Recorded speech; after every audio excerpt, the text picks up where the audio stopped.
Hey, what's up, everybody? Welcome to episode number 119. Totally don't know how to do 19, so my bad. And today we are getting into rolling over stash into stash retire. So these videos are meant for educational purposes only and not meant to be taken as financial advice. You are responsible for your assets and to properly protect them. So always do your own research. This question comes from Lavender 1742, and she says, I already have Stash Invest account. Can I roll that into Stash Retire instead? First of all, that's awesome to see you on Stash, and it's really great to see that you're interested in opening up a Stash Retire account. However, the simple answer to your question is, well, it's pretty much a standard no.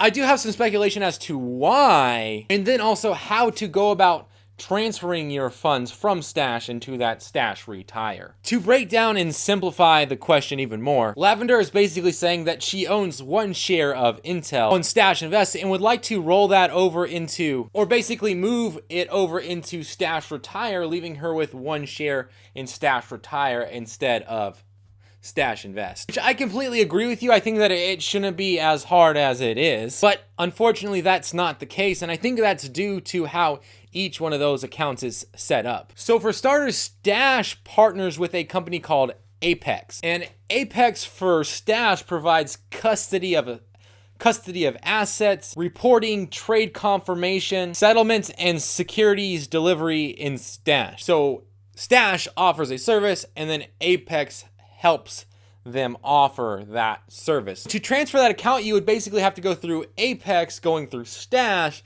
to take those stocks and move it from a Stash Invest account and transfer it over into a Stash Retire account, which honestly I could imagine would be a complete and honest hassle. Secondly, if you are positive on your investing account as far as stocks or ETFs goes, well, when you convert them over, you would be still taking profit, or you would have to take profit, which would mean that you would have to sell them and then re-put them back into that tax-advantaged account anyways. It's one of those things that seems easy and flawless to kind of do. However, nothing is that easy. I also think it comes down to the freedom of responsibility. While technically you could go, I guess, give that responsibility or freedom up, but the company would also have to provide you with a long, drawn-out contract of basically every step they would do to transfer those funds. However, here are some of my thoughts on transferring that money from Stash Invest to Stash Retire. Basically, what you have to do is you have to sell what you have on Stash Invest,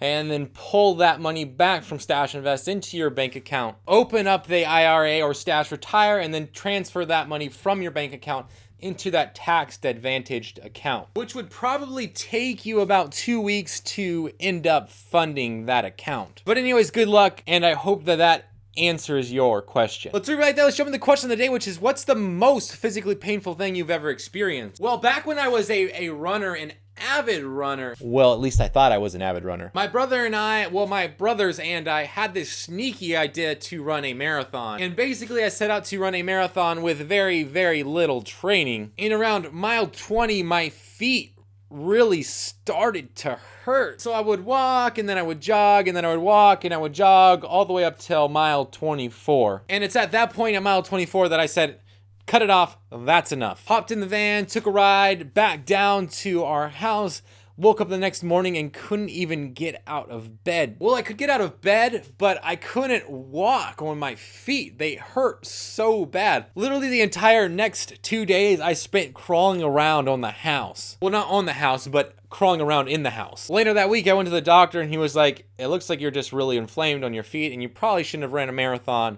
with not training. I was like, okay, great, doc. Thanks for letting me off the hook. I will see you when I never do that again. Anyways, like I always say, if you got any questions regarding Stash, Acorns, Robinhood, as well as M1 Finance, general investing, business strategy coaching, post those questions down below.